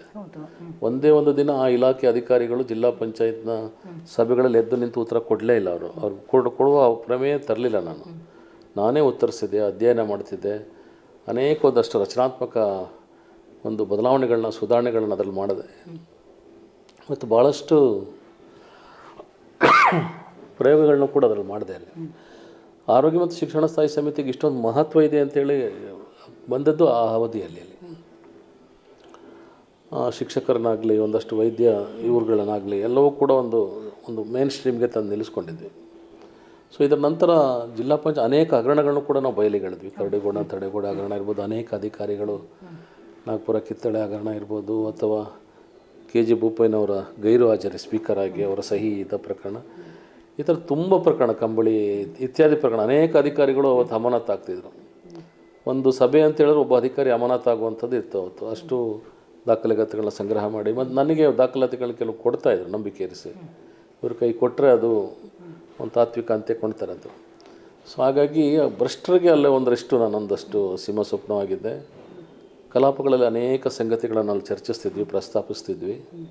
ವಿರೋಧ ಪಕ್ಷ ಸಾಲಿನಲ್ಲಿ ರಚನಾತ್ಮಕ ಕೆಲಸಗಳನ್ನು ಕೂಡ ಮಾಡಿದ್ವಿ. ಸೊ ಈ ರೀತಿ ಅದೊಂದು ಆಡಳಿತ ನನ್ನದೊಂದು ಛಾಪನ್ನು ಮೂಡಿಸ್ದೆ ಅಲ್ಲೆಲ್ಲ. ಸುದೀರ್ಘ 25 ವರ್ಷಗಳ ಕಾಲ ಬಿ ಜೆ ಪಿಯ ಹಿಡಿತದಲ್ಲಿತ್ತು ಕೊಡಗು. ಬಿ ಜೆ ಪಿಯ ಭದ್ರಕೋಟೆ ಅಂತ ಹೇಳ್ಕೊಂಡು ಬಂದು ಈ ಸಲ ಅದನ್ನ ಕಾಂಗ್ರೆಸ್ 2 ಕೋಟೆಯನ್ನು ಜೈಬೇರಿ ಬಾರಿಸಿ ಮುನ್ನುಗ್ಗಿದೆ. ಈಗ ಮತ್ತೊಂದು ಲೋಕಸಮರಕ್ಕೆ ಹೊರಟಿದ್ದೀರಾ. ಯಾವ ರೀತಿ ಯಶಸ್ವಿಯನ್ನು ಕಾಣ್ತೀರಾ ಅಂತ? ಅದೇ ಏನೋ ಗೆದ್ದುಬಿಟ್ಟು ಒಂದು ಬೀಗಿ ಅದೇ ಹಾದಿಯಲ್ಲಿ ಹೋಗ್ತಾ ಇದ್ದೀರಾ ಹೇಗೆ ಅಂತ? ಇಲ್ಲ, ಅತಿಯಾದ ಆತ್ಮವಿಶ್ವಾಸ ನಮಗೆ ಧಕ್ಕೆ ತರುತ್ತೆ. ಪಾರ್ಲಿಮೆಂಟ್ ಚುನಾವಣೆ ಬೇರೆ ಬೇರೆ ವಿಷಯಗಳ ಮೇಲೆ ನಡೆಯುತ್ತೆ. ಅದು ಕಳೆದ ಬಾರಿ ಒಂದಷ್ಟು ಆ್ಯಂಟಿ ಇನ್ಕಂಬೆನ್ಸ್ ಇತ್ತು, ನಕಾರಾತ್ಮಕ ಅಂಶಗಳಿದ್ದು ಆಡಳಿತ ನಡೆಸುವವರ ವಿರುದ್ಧ, ಇಲ್ಲ ಚುನಾಯಿತ ಪ್ರತಿನಿಧಿಗಳ ಮೇಲೆ ಕೂಡ ಇತ್ತು. ಮತ್ತು ನಮ್ಮಿಬ್ಬರು ಅಭ್ಯರ್ಥಿಗಳ ಮೇಲೆ ಹೊಸ ಭರವಸೆ ಇತ್ತು. ಒಬ್ಬರು ವಕೀಲರಾಗಿದ್ದರು, ಮತ್ತೊಬ್ಬರು ಡಾಕ್ಟ್ರಾಗಿದ್ದರು. 2 ಹೊಸ ಮುಖಗಳಿದ್ದರು, ಯುವಕರಾಗಿದ್ದರು, ಜನ ಬದಲಾವಣೆ ಬಯಸಿದರು. ಸೊ ಅದೇ ಗೊಂಗಿಲಲ್ಲಿ ನಾವೇನಿಲ್ಲ ಇಲ್ಲಿ. ಆದರೆ ಪಕ್ಷವನ್ನು ಸದೃಢವಾಗಿ ಇಟ್ಕೊಂಡಿದ್ವಿ. ಪಕ್ಷದ ನೆಟ್ವರ್ಕ್ಗಳು, ಪಕ್ಷದ ಒಂದು ಜಾಳ ಏನಿದೆ ಅದು ಬಹಳ ವ್ಯವಸ್ಥಿತವಾಗಿದೆ ನಮ್ಮಲ್ಲಿ. ಪ್ರತಿ ಬೂತ್ ಮಟ್ಟದಲ್ಲೂ ನಾವು ಸಂಘಟನೆಗಳನ್ನ ನಮ್ಮ ವ್ಯಾಪ್ತಿಯಲ್ಲಿ ನಾವು ಕಟ್ಟಿದ್ದೇವೆ ನಾವು. ಸೊ ಒಂದು ಯಾವುದೇ ಸಮಯಕ್ಕೆ ಅಲರ್ಟ್ ಆಗೋ ರೀತಿಯಲ್ಲಿ ಆ ಸಂಘಟನೆಗಳನ್ನ ಇಟ್ಕೊಂಡಿದ್ವಿ, ಕಾಯ್ದುಕೊಂಡಿದ್ವಿ. ಕಳೆದ ಬಾರಿ ಹೊಸ ಮುಖಗಳು ಮತ್ತು ಮಂತರ ಕಾರಣಕ್ಕಾಗಿ, ಪುನಃ ಕಾರಣಕ್ಕಾಗಿ ಬಂದ ಮತಗಳಿಂದ ನಾವು ಬೀಗುವ ಅವಶ್ಯಕತೆ ಇಲ್ಲ. ಅದು ಸೊ ಆದರೆ ನಾವು ತೀರಾ ಹಿಂದೆ ಬೀಳ್ತೀವಿ ಅಂತ ಹೇಳೋ ಆತಂಕ ನಮಗೇನಿಲ್ಲ. ಎರಡು ಚುನಾಯಿತ ಶಾಸಕರ ಕಾರ್ಯವೈಖರಿ ನೋಡಿ ಅನೇಕ ಮಂದಿ ಮತ್ತೆ ಪಕ್ಷ ಸೇರ್ಪಡೆ ಆದವ್ರ ಸಂಖ್ಯೆ ಬಹಳ ದೊಡ್ಡದಿದೆ, ಚುನಾವಣೆ ನಂತರ ಬಹಳ ದೊಡ್ಡದಿದೆ. ಸೊ ಇವರಿಬ್ಬರು ಶಾಸಕರಿರೋ ಕಾರಣಕ್ಕೋಸ್ಕರ ನಮಗೊಂದಷ್ಟು ಹೆಚ್ಚುವರಿ ಮತಗಳು ಕೂಡ ಬರುತ್ತೆ. ನಾವೇನು ಕಳೆದುಕೊಳ್ತೀವಿ ಬಹುಶಃ ವ್ಯಕ್ತಿಗತ ಕಾರಣಕ್ಕಾಗಿ ಪೊನ್ನಣ್ಣ ಮತ್ತು ಮಂತ್ರಗೌಡರು ಕೊಟ್ಟಂಥ ಮತಗಳೇನಿದೆ ಈ ಬಾರಿ ಅದನ್ನು ನಾವು ನಿರೀಕ್ಷಿಸಲಿಲ್ಲ, ಪಕ್ಷ ನೋಡಿ ಕೊಟ್ಟಿರೋದು ಹೊರತುಪಡಿಸಿ. ಆದರೆ ಆ ಮತಕ್ಕೆ ಏನು ಕೋತ ಆಗುತ್ತೆ, ಆ ಮತಗಳ ಬದಲಿಯಾಗಿ ನಮಗೆ ಈ ಶಾಸಕರು ಚುನಾಯಿತರಾದ ಮೇಲೆ ಅವರ ಕಾರ್ಯವೈಖರಿ ಅಧಿಕಾರಕ್ಕೆ ಬಂದ ಕಾರಣಕ್ಕೋಸ್ಕರ ಅಭಿವೃದ್ಧಿ ಕಾಣ್ಬೋದು ಅಂತೇಳಿ, ಮತ್ತು 2000 ಗ್ಯಾರಂಟಿ ಹಣಗಳು ಸರ್ಕಾರದ ಖಾತ್ರಿಪಡಿಸಿ ಕೊಟ್ಟಂಥ ಯೋಜನೆಗಳು ನುಡಿದಂತೆ ನಡೆದು ಎಲ್ಲರ ಮನೆಗೂ ಇವತ್ತು ಬರ್ತಾ ಇದೆ. ಇದೇನಾಗುತ್ತೆ, ಕಳೆದ ಬಾರಿ ಈ ರೀತಿ ಕೋತ ಆಗುವಂಥ ಮತಗಳ ಲೆಕ್ಕಾಚಾರಕ್ಕೆ ಅದನ್ನು ಸರಿದೂಗಿಸುವ ಅಥವಾ ಅದಕ್ಕಿಂತ ಒಂದು 4-5% ಹೆಚ್ಚುವರಿಯಾಗಿ ಬರುವಂಥ ವಿಶ್ವಾಸ ಇದೆ ನನಗೆ. ಜೊತೆಗೆ ಏನು ಅಂತ ಹೇಳಿದ್ರೆ ಲಕ್ಷ್ಮಣ್ ಯಾರು ಅಂತಲೇ ಗೊತ್ತಿಲ್ಲ ಅಂತ ಹೇಳುವಂಥದ್ದು ಇವತ್ತು BJP ಮಾಡ್ತೀರಂತ ಭಾಳ ದೊಡ್ಡ ಗಂಭೀರ ಆರೋಪ.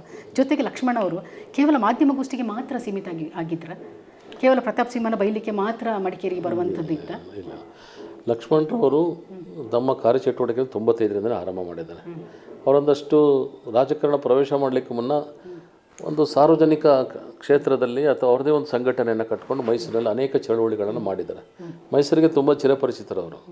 ಒಬ್ಬ ವಿದ್ಯಾವಂತ, BE, M.Tech ಆ್ಯಂಡ್ PhD ಮಾಡಿರುವಂಥ ಒಬ್ಬ ವಿದ್ಯಾವಂತ, ಪ್ರಜ್ಞಾವಂತ.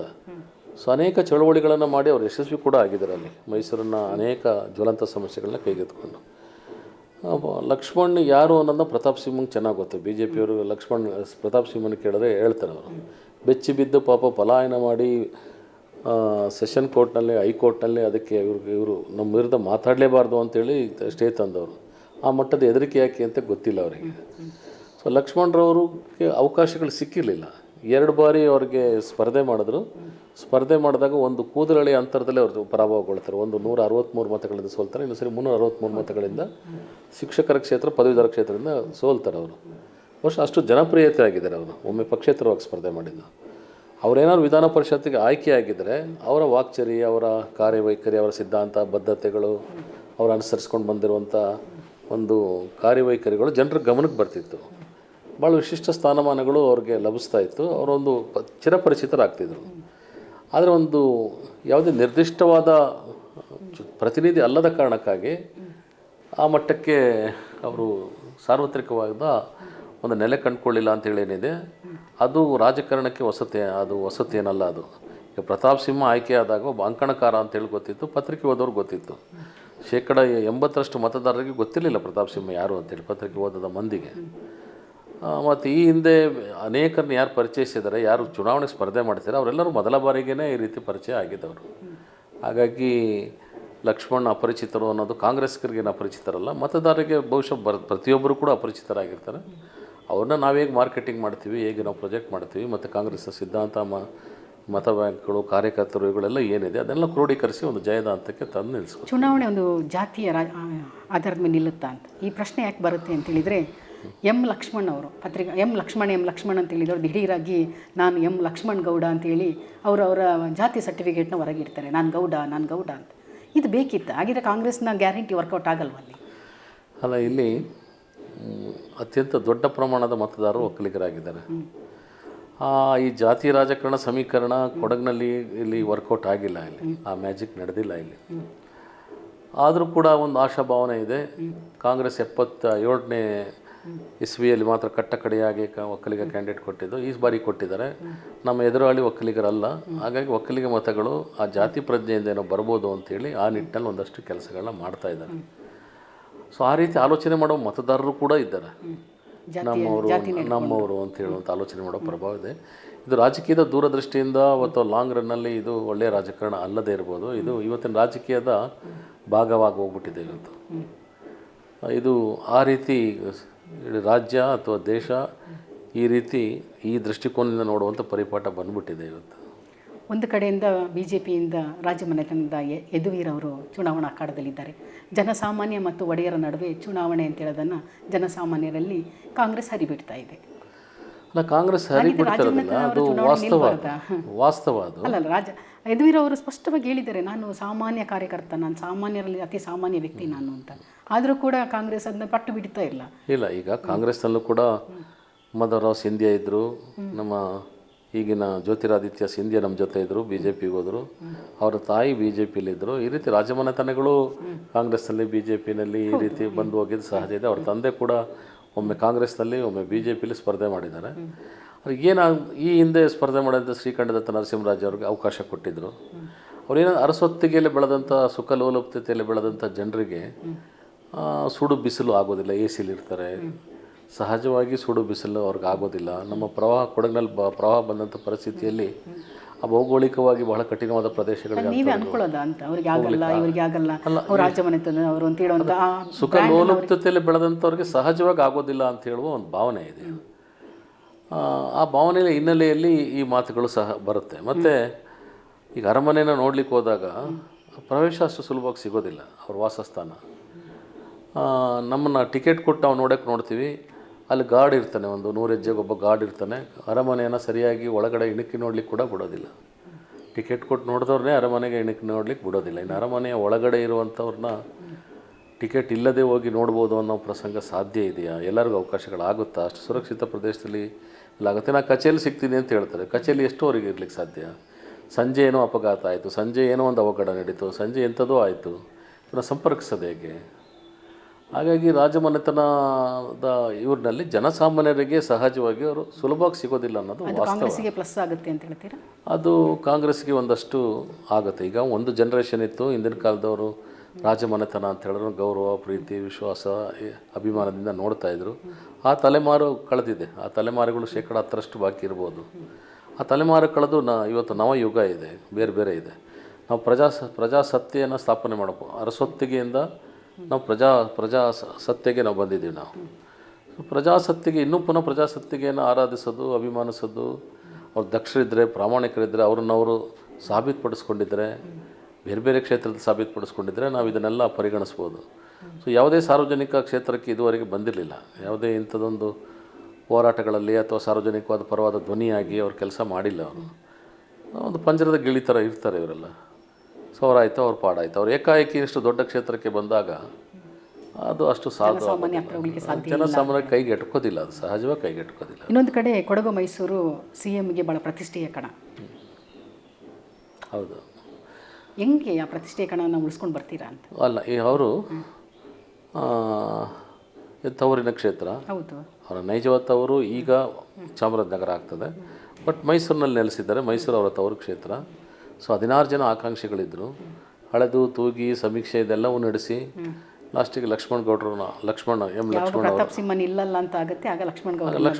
ಒಂದು ಆಯ್ಕೆ ಮಾಡ್ತಾರೆ. ಬಹುಶಃ ಅವ್ರ ಸಮೀಕ್ಷೆಗಳು ಇತ್ಯಾದಿಗಳಿಂದ ಅವರು ರಾಜ್ಯದ ಮುಖ್ಯಮಂತ್ರಿ ಸ್ಥಾನದಲ್ಲಿರೋದ್ರಿಂದ ಅವ್ರಿಗೊಂದಷ್ಟು ಮಾಹಿತಿಗಳು ಕೂಡ ಇರುತ್ತೆ. ಹಾಗಾಗಿ ಗೆಲ್ಲಬಹುದಾದ ಅವಕಾಶಗಳಿರುವಂಥ ಅಭ್ಯರ್ಥಿ ಆಯ್ಕೆಯಲ್ಲಿ ಲಕ್ಷ್ಮಣರು ಹಾಕಿದ್ದಾರೆ. ಸಹಜವಾಗಿ ಮೈಸೂರು ಗೆಲ್ಲಬೇಕು ಅನ್ನೋದು ಅವ್ರ ಆಸೆ ಇರ್ತದೆ. ಅದನ್ನ ಈ ಬಾರಿ ತೋರಿಸ್ತೀರಾ? ಅಲ್ಲ, ಅವ್ರಿಗೊಂದು ಕೊಡುಗೆ ಕೊಡಬೇಕು ಅಂತಿದೆ ನಮ್ಮ ಮುಖ್ಯಮಂತ್ರಿಗೆ, ನಮ್ಮ ನಾಯಕರಿಗೆ.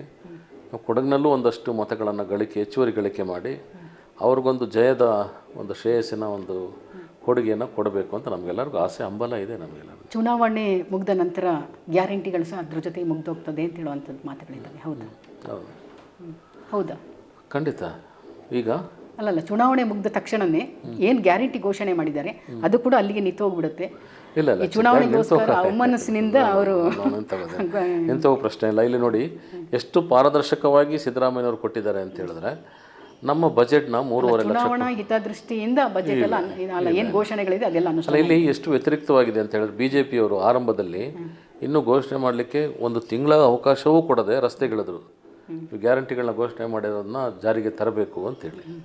ಅದೇ ಜಾರಿಗೆ ತರಬೇಕೆಂದು ಅದೇ ವ್ಯಕ್ತಿಗಳು ಅದೇ ನಾಯಕರು ಆ ಹೋರಾಟವನ್ನು ಮುಂಚೂಣಿ ನಿಂತ್ಕೊಂಡವ್ರು ಹೇಳ್ತಿದ್ದಾರೆ. ಈಗ ಒತ್ತಾಯ ಮಾಡಿ ಪ್ರತಿಭಟನೆ ಮಾಡಿದವರು ಈ ರಾಜ್ಯವನ್ನು ದಿವಾಳಿತನ ತಳ್ತಾ ಇದ್ದಾರೆ. ಈ ಗ್ಯಾರಂಟಿಗಳು ವರ್ಕೌಟ್ ಆಗ್ತಿಲ್ಲ, ಈ ಗ್ಯಾರಂಟಿಗಳನ್ನ ಜಾರಿಗೆ ತರಬಾರ್ದು ಅಂತ ಹೇಳ್ತಾರೆ. ಇದು ಉಸಿರು ಒಳ್ಳಿ ಅಲ್ವಾ? ಆಷಾಢಭೂತಿತನ ಅಲ್ವಾ? ಇವ್ರಿಗೆ ಆ ಮಟ್ಟದ ಈ ನಿಲುವು ಏನಿದೆ ಆಗಿದೆಯವ್ರು ಹೋರಾಟಕ್ಕೆ ಯಾಕೆ ಮಾಡ್ತಿದ್ರು? ಒಂದಷ್ಟು ಗ್ಯಾರಂಟಿ ಬಗ್ಗೆ 3.5 ಲಕ್ಷ ಕೋಟಿಯ ಒಂದು ಬಜೆಟನ್ನು ಸಿದ್ದರಾಮಣ್ಣ ಈ ರಾಜ್ಯದಲ್ಲಿ ರಾಜಸ್ವ ನಿರೀಕ್ಷೆಯಲ್ಲಿ ಏನು ಇಟ್ಕೊಂಡಿದ್ದಾರೆ ಅದನ್ನು ಪಾರದರ್ಶಕವಾಗಿ ಮಂಡನೆ ಮಾಡಿದ್ದಾರೆ. ನಮ್ಮ ಆದಾಯ 3.5 ಲಕ್ಷ ಕೋಟಿ ಇದೆ. ಆ 3.5 ಲಕ್ಷ ಕೋಟಿಯಲ್ಲಿ ನಾವು 56,000 ಕೋಟಿಯನ್ನು ಈ 5 ಪಂಚ ಗ್ಯಾರಂಟಿಗಳಿಗೆ ಮೀಸಲಾಗಿ ಇಡ್ತಾ ಇದ್ವಿ. ಈ 56 ಲಕ್ಷ ಕೋಟಿಯನ್ನು 56,000 ಕೋಟಿಯನ್ನು ಅಂತ ಹೇಳಿದ್ರೆ ಬಜೆಟ್ನ ಒಂದು 7ನೇ ಅಥವಾ 8ನೇ ಒಂದು ಭಾಗ ಇದು 7ನೇ ಒಂದು ಭಾಗ 7ನೇ ಒಂದು ಭಾಗವನ್ನು ನಾವು ಇಟ್ಟಿದ್ದೀವಿ. ನಾವಿಲ್ಲಿ ಕೇಳೋದು ಬಜೆಟ್ನಲ್ಲಿ ಎಲ್ಲ ಅಭಿವೃದ್ಧಿ ಕಾರ್ಯಗಳ ಜೊತೆಗೆ ಇವತ್ತು ಮಂತ್ರಗೌಡರು 300 ಕೋಟಿ ತಂದಿದ್ದಾರೆ, ನಮ್ಮ ಪೊನ್ನಣ್ಣ 300 ಕೋಟಿ ತಂದಿದ್ದಾರೆ. ಅಭಿವೃದ್ಧಿಗೆ ಅನುದಾನ ಲಭ್ಯವೇ ಇಲ್ಲ ಅಂತ ಹೇಳೋದೆಲ್ಲ ಸುಳ್ಳು ಅನ್ನೋದು ಆಗ್ತಿದೆ. ಅನೇಕ ಯೋಜನೆಗಳು ಪ್ರಕಟ ಆಗ್ತಿದೆ. ಬಿಜೆಪಿ ಏನು ಆರೋಪ ಮಾಡ್ತಾ ಇದೆ, ಏನು ಇವರು ಕೋಟಿ ಅಂತ ಹೇಳ್ತಾರೆ, ಇದೆಲ್ಲ ನಮ್ಮ ಕಾಮಗಾರಿಗಳು, ನಾವು ಮಾಡಬೇಕಿದ್ದು ಮಾಡ್ಲಿಕ್ಕೆ ಆಗದನ್ನೆಲ್ಲ ಈಗ ಕಾಂಗ್ರೆಸ್ ಮಾಡ್ತಾ ಇದ್ದಾವೆ. ಅಪ್ಪಚ್ಚು ರಂಜನ್ ಆಗಲಿ KG ಬೋಪಿನವ್ರದ್ದು ಏನಂತ ಹೇಳಿದ್ರೆ ಬೇರೆಯವರ ಶೂಸ್ಗೆ ತಮ್ಮ ಕಾಲನ್ನು ತೂರಿಸೋ ಪ್ರವೃತ್ತಿ ಇದೆ ಅವ್ರಿಗೆ. ಹಾಗಿದ್ರೆ ಅವ್ರು ಮಾಡಲೇ ಇಲ್ಲ. ಯಾರು ಈಗ ಅವ್ರು ಹೇಳ್ಕೊಳ್ಳುವಂಥ ಸೈನಿಕ ಶಾಲೆ, ಅಪ್ಪಚ್ಚು ರಂಜನ್ ಹೇಳೋ ಸೈನಿಕ ಶಾಲೆ, ಅವ್ರು ನಾನು ಚರ್ಚೆಗೆ ಭಾಳ ಸರಿ ಕರಿತೀನಿ, ಅವಕಾಶ ಕೊಟ್ಟರೆ ಕೇಳಿ ನೋಡಿ ಅವ್ರಿಗೆ. ಸೈನಿಕ ಶಾಲೆ ಅವರು 2004 ಚುನಾವಣೆಯಲ್ಲಿ ಸೋತರು. ಸೊ ಸಮ್ಮಿಶ್ರ ಸರ್ಕಾರ ಇದ್ದಾಗ 2004 ಕಾಂಗ್ರೆಸ್ ಮತ್ತು ಜನತಾದಳದ ಸಮ್ಮಿಶ್ರ ಸರ್ಕಾರ ಇದ್ದಾಗ ಧರ್ಮಸಿಂಗ್ ಮುಖ್ಯಮಂತ್ರಿ ಇದ್ದರು, ಇವರು ಉಪಮುಖ್ಯಮಂತ್ರಿ ಇದ್ದರು, ಇವರು ಆರ್ಥಿಕ ಮಂತ್ರಿ ಆಗಿದ್ದರು. ಬಜೆಟ್ನಲ್ಲಿ ಘೋಷಣೆ ಮಾಡ್ತಾರೆ ಸೈನಿಕ ಶಾಲೆಯನ್ನು. ಸ್ವಾಮಿ ನೀವೆಲ್ಲಿ MLA ಆಗಿದ್ರಿ? ನೀವು MLA ಆಗಿದ್ರಿ, ನಿಮ್ಮ ಮಂತ್ರಿ ಇರಲಿಲ್ಲ. ಸೈನಿಕ ಶಾಲೆಯನ್ನು ಬಜೆಟ್ನಲ್ಲಿ ಘೋಷಣೆ ಮಾಡಿದ್ದ ನಿಮ್ಮ ಸಾಧನೆ ಅಂತ ಹೇಳ್ಕೊಳ್ಳಿಕ್ಕೆ ಒಂದಷ್ಟು ಜನರಿಗೆ ಗೊತ್ತಿಲ್ಲದೆ ಇರ್ಬೋದು, ನಮ್ಮಂಥವ್ರಿಗೆಲ್ಲ ಗೊತ್ತಿದೆಯಲ್ಲ, ದಾಖಲೆಗಳ ಸಮೇತ ನಿಮ್ಗೆ ಹೇಳ್ತೀವಲ್ಲ. ಇಂಜಿನಿಯರಿಂಗ್ ಕಾಲೇಜು ನೀವು ಚುನಾವಣೆ ಸೋತಿದ್ರಿ. 2006 ಕುಮಾರಸ್ವಾಮಿಯ ಸಮ್ಮಿಶ್ರ ಸರ್ಕಾರ ಇತ್ತು, BJP ಮತ್ತು ಕಾಂಗ್ರೆಸ್ನ ಸಮ್ಮಿಶ್ರ. ನಾನು ಆ್ಯಸ್ ಎ ಡಿಪ್ಯೂಟೆಡ್ ಕ್ಯಾಂಡಿಡೇಟ್ ಎಲ್ಲೆಲ್ಲಿ ಸರ್ಕಾರಿ ಪಾಲಿಟೆಕ್ನಿಕ್ ಇತ್ತು ಅಲ್ಲೆಲ್ಲವೂ ಸರ್ಕಾರಿ ಪಾಲಿಟೆಕ್ನಿಕ್ಗಳನ್ನ ಮೇಲ್ದರ್ಜೆಗೇರಿಸಿದ್ರು. ಕುಶಾಲನಗರ ಮಾತ್ರ ಅಲ್ಲ, ಚಾಮರಾಜನಗರ, ಮಂಡ್ಯ, ರಾಮನಗರ, ಮಂಗಳೂರು, ಹಾಸನ ಸೇರಿದಾಗೆ ಎಲ್ಲೆಲ್ಲಿ ಸರ್ಕಾರಿ ಪಾಲಿಟೆಕ್ನಿಕ್ಗಳಿತ್ತೋ ಸರ್ಕಾರಿ ಪಾಲಿಟೆಕ್ನಿಕ್ಗಳನ್ನೆಲ್ಲ ಮೇಲ್ದರ್ಜೆಗೇರಿಸಿ ಇಂಜಿನಿಯರಿಂಗ್ ಕಾಲೇಜ್ ಮಾಡಿದ್ರು. It's a policy of government. ಆ ಗಳಿಗೆಯಲ್ಲಿ ನೀವು MLA ಕೂಡ ಅಲ್ಲ, ಆ ಸಾಧನೆ ತನ್ನದು ಅಂತ ಹೇಳ್ಕೊಳ್ತಿದ್ದೇನೆ. ಅದೇ ಸರ್ಕಾರ ಮತ್ತೊಂದು ಪಾಲಿಸಿ ಮಾಡ್ತು, ಎಲ್ಲಿ ಮೆಡಿಕಲ್ ಕಾಲೇಜುಗಳು ಇಲ್ಲ ಜಿಲ್ಲಾ ಕೇಂದ್ರದಲ್ಲಿ ಅಲ್ಲಿ ಮೆಡಿಕಲ್ ಕಾಲೇಜ್ ಮಾಡಬೇಕು ಅಂತೇಳಿ. ಸೊ ಆ ಕಾರಣಕ್ಕಾಗಿ ಹಾಸನದಲ್ಲಿ, ಮಂಡ್ಯದಲ್ಲಿ, ಮಡಿಕೇರಿಯಲ್ಲಿ ಎಲ್ಲಿ ಮೆಡಿಕಲ್ ಕಾಲೇಜುಗಳಿರಲಿಲ್ಲೋ, ಮೈಸೂರಿನಲ್ಲಿ ಮೆಡಿಕಲ್ ಕಾಲೇಜ್ ಇತ್ತು, ಸರ್ಕಾರಿ ಮೆಡಿಕಲ್ ಕಾಲೇಜ್ ಇತ್ತು. ಎಲ್ಲೆಲ್ಲಿ ಜಿಲ್ಲಾ ಕೇಂದ್ರಗಳಲ್ಲಿ ಮೆಡಿಕಲ್ ಕಾಲೇಜಲ್ಲೂ ಮೆಡಿಕಲ್ ಕಾಲೇಜನ್ನ ಆರಂಭ ಮಾಡ್ತು. ಆಗ ತಾವು ಶಾಸಕರಲ್ಲ. ಅದು ನನ್ನ ಸಾಧನೆ, ಇದು ನನ್ನ ಸಾಧನೆ. ನಿಮ್ಮ ಸಾಧನೆ ಯಾವುದು ಅಂತ ಹೇಳಿದ್ರೆ ಜರ್ಮನ್ ಟೆಕ್ ಗೋಡೆ ಕಟ್ಟಿದ್ರಲ್ಲ, ಅದು ತಮ್ಮ ಸಾಧನೆ. ಒಂದು ಡ್ಯಾಮ್ ಥರ ಕಟ್ಟಿದ್ದೀರಲ್ಲ ಅಲ್ಲಿ, ಅದನ್ನು ಬಹಳ ಅತ್ಯುತ್ತಮವಾದ ಒಂದು ಮಡಿಕೇರಿ ಸ್ಕ್ವೇರ್ ಹೆಸರಿನಲ್ಲಿ ಭಾಳ ಸೊಗಸಾದ ಸುಂದರವಾದ ವಿನ್ಯಾಸದೊಂದಿಗೆ ಅಲ್ಲಿ ಒಂದೊಂದು ಕಟ್ಟಡವನ್ನು ಕಟ್ಬೋದು. ಅದು ತಮ್ಮ ಸಾಧನೆ, ತಮ್ಮ ಭೂಷಣ ಅದಕ್ಕೆಲ್ಲ. ಸೊ ಅನೇಕ ಕಳಪೆ ಕಾಮಗಾರಿಗಳಾಗಿದೆ. ನೀವು ನದಿಯಲ್ಲಿ ಹರಿಯೋ ನದಿಯಲ್ಲಿ ಹೂಳೆತ್ತದಂತೆ ಇಂಥದ್ದೆಲ್ಲ ಎಡಬಡಿಂಗಿತನ ಮಾಡಿದರೆ ಅದು ನಿಮ್ಮ ಸಾಧನೆಗಳು. ಕಾವೇರಿ ತಾಲೂಕಿನ ಹೋರಾಟ ನಕ್ಷೆ ನಾವು ಮಾಡಿದ್ದು, ನಕ್ಷೆ ನಾನೇ ಮಾಡಿದ್ದು, ನಾವು ಹೋರಾಟಗಾರೆಲ್ಲ ಸೇರಿ ನಾವು ಮಾಡಿದ್ದು. ಆ ನಕ್ಷೆ ಏನಿತ್ತು ಆ ನಕ್ಷೆನೇ ಆಗಿರೋದು ತಾಲೂಕು. ರಂಜನ್ ಅವರು ಇಲ್ಲಿ ಬಂದ್ಬಿಟ್ಟು ಪೊನ್ನಂಪೇಟೆ ತಾಲೂಕು ಆಗಬೇಕು ಅಂತೇಳಿ ಪೊನ್ನಂಪೇಟೆ ತಾಲೂಕು ಹೋರಾಟಗಾರನ್ನ ಪ್ರಚೋದನೆ ಕೊಟ್ಟು ಹೋರಾಟಕ್ಕೆ ಇಳಿಸಿದ್ರು. ನಮ್ಮದು ವಿಳಂಬ ಮಾಡಿದ್ರು. ಯಾವ ಕಾಲಘಟ್ಟದಲ್ಲೂ ಅವ್ರು ನಮ್ಮ ಜೊತೆಯಾಗಿ ನಿಲ್ಲಿಲ್ಲ. ಅವರು ಅದು ನಾನು ಮಾಡಿಸಿದ್ದು ಅಂಥೇಳಿ ಹೇಳ್ಕೊಳ್ಳೋಷ್ಟು ಅವರಿಗೆ ಏನೋ ಅನಿಸೋದಿಲ್ಲ. ಅವರಿಗೆ ಆ ನಾಚಿಕೆ, ಒಂದು ಮರ್ಯಾದೆ ಹೋಗುತ್ತೆ. ಜನರು ಗೊತ್ತಿರೋರ ಮುಂದೆ ನಾನು ಸಣ್ಣವನಾಗ್ತೀನಿ ಏನೂ ಅನಿಸೋದಿಲ್ಲ. ಹಾಗಾಗಿ ಬೇರೆಯವರ ಸೂಸ್ಗೆ ಕಾಲು ತೂರಿಸೋ ಪ್ರವೃತ್ತಿ ಇರುವಂಥ ರಂಜನ್ ಅವರ ಮಾತುಗಳೆಲ್ಲವೂ ಕೂಡ ಚರ್ಚೆಗೆ ಹೇಳ್ಕೊಂಡ್ರೆ ನಾವೆಲ್ಲವೂ ಹೇಳ್ತಾ ಬರ್ತೀವಿ. ಅದನ್ನು ಏನೋ ಅವ್ರ ಕೊಡುಗೆ ಇಲ್ಲ. ಇಲ್ಲಿ ಈಗ BJPಗೆ ಒಂದು ಹೊಸ ಅಸ್ತ್ರ ಸಿಕ್ಕಿದೆ. ಏನು ಅಂತೇಳಿದರೆ ವಾಲ್ನೂರು ಆಕ್ಸಿಡೆಂಟ್ ಇರ್ಬೋದು, ಜೊತೆಗೆ ನೇಹ ಕೊಲೆ ಪ್ರಕರಣಗಳಿರ್ಬೋದು. ಇದೆಲ್ಲ ಒಂದು ರೀತಿ ಕಾಂಗ್ರೆಸ್ ಬಂದರೆ ಇಲ್ಲಿ ಹಿಂದೂಗಳಿಗೆ ಉಳಿಗಾಲ ಇಲ್ಲ ಅಂತ ಹೇಳುವಂಥ ಆ ಬಿಂಬನೆಗಳನ್ನು ಇವತ್ತು ಮಾಡಲಿಕ್ಕೆ ಹೊರಟಿದ್ದಾರೆ. ಅದು ಇಲ್ಲಿ ಆಕ್ಸಿಡೆಂಟ್ ಅಂತ ಅವ್ರು ಹೇಳ್ತಾ ಇದ್ದಾರೆ. ಆಕ್ಸಿಡೆಂಟ್ ಅನ್ನೋದನ್ನು ಬಹುಶಃ ಆ ಸ್ಥಾನದಲ್ಲಿ ಅಲ್ಲಿ BJP ಕಾರ್ಯಕರ್ತ ಇದ್ನೋ, ಕಾಂಗ್ರೆಸ್ ಕಾರ್ಯಕರ್ತ ಇದ್ನೋ, ದಳದವನು ಇರ್ತಿದ್ನೋ, ಅಥವಾ ಇವರು ಮೂರು ಅಲ್ಲದ ಅಮಾಯಕರು ಯಾರೋ ಇರ್ತಿದ್ರು, ಅವರು ಗಾಂಜಾ ನಶೆಯಲ್ಲಿ ಬಂದು ಗುದ್ದಿದ್ದಾರೆ. ಅವರು ಅಲ್ಲಿ ನಿಂತಿರೋನಿಗೆ ಯಾರು ಇದ್ದಾರೆ ಏನನ್ನೋದು ಅವನು ಗಾಡಿ ಓಡಿಸ್ತಿರೋನು ಗೊತ್ತಿಲ್ಲ. ಸೊ ಈ ಗಾಂಜಾ ನಶೆಯಲ್ಲಿ ಗಾಡಿ ಓಡಿಸೋದಿದೆಯಲ್ಲ, ಅದೇ ಒಂದು ದೊಡ್ಡ ಅಪರಾಧ. ಅದಕ್ಕೇನು ತಕ್ಕ ಶಿಕ್ಷೆ ಇದೆ, 2 ಪಟ್ಟು ಶಿಕ್ಷೆಯನ್ನು ಕೊಟ್ಬಿಡಲಿ ಅದಕ್ಕೆ. ಸೊ ಈ ರೀತಿ ಹಿಂದೂಗಳಿಂದ ಅಪಘಾತ ಆಗ್ತಿರುವಂಥ ಹಿಂದೂಗಳಿದ್ದಾರೆ, ಅದು ಇವರಿಗೆ ಅಕ್ರಮ ಅನಿಸೋದಿಲ್ಲ. ಇನ್ನು ಸೌಜನ್ಯ ಪ್ರಕರಣದಲ್ಲಿ ಇದು ಇವ್ರಿಗೆ ಬಾಯಿ ಬಿಡೋದಿಲ್ಲ. ಸೊ ಇವತ್ತು ಭಾಳಷ್ಟು ಹಿಂದೂ ಮಹಿಳೆಯರನ್ನ ಅನೇಕ ಪುಂಡರು ಆ್ಯಸಿಡ್ ಎರಚೋದು ಇದು ಮಾಡ್ತಿದ್ದಾರೆ. ಆ ಹಿಂದೂ ಮಹಿಳೆಯರ ಬಗ್ಗೆ ಧ್ವನಿ ಎತ್ತೋದಿಲ್ಲ. ಸೊ ಮುಸ್ಲಿಂ ದ್ವೇಷವನ್ನು ಹುಟ್ಟು ಹಾಕಲಿಕ್ಕೆ ಮತ್ತು 80% ಮತದಾರನ ಕ್ರೋಢೀಕರಣಕ್ಕಾಗಿ ಮಾಡುವಂಥ ಈ ಚುನಾವಣಾ ಹಿಂದುತ್ವ ಇದೆಯಲ್ಲ, ಚುನಾವಣಾ ಹಿಂದುತ್ವ ದೇಶವನ್ನು ಇಬ್ಬಾಗಿಸ್ತದೆ. ನಮಗೆ ಆಧ್ಯಾತ್ಮಿಕ ಹಿಂದುತ್ವ, ಧಾರ್ಮಿಕ ಹಿಂದುತ್ವ, ಸಾಮಾಜಿಕ ಹಿಂದುತ್ವ, ಅದು ನಾವು ಹಿಂದೂ. ಅವೆಲ್ಲ ಹಿಂದುತ್ವದವರು. ನಾವು ಜಾತ್ರೆ ಮಾಡ್ತೀವಿ, ಸುಗ್ಗಿ ಮಾಡ್ತೀವಿ, ಕೈಲ್ಪೋದು ಆಗ್ತದೆ, ವಿಷು ನಡೆಯುತ್ತೆ, ಈ ರೀತಿ ಬೇರೆ ಬೇರೆ ನಮ್ಮ ವೈಶಿಷ್ಟ್ಯಪೂರ್ಣ ಆಚಾರ ಪರಂಪರೆಗಳಿಗೂ ಮಾಡ್ತೀವಿ. ಅದು ಹಿಂದುತ್ವ. ಅದು ಆ ಹಿಂದುತ್ವನ ಉಳಿಸ್ಕೊಳ್ಳೋದ್ರಲ್ಲಿ ನಮಗೆಲ್ಲರೂ ಕೂಡ ನಾವು ಮುಂದೆ ಇದ್ದೀವಿ.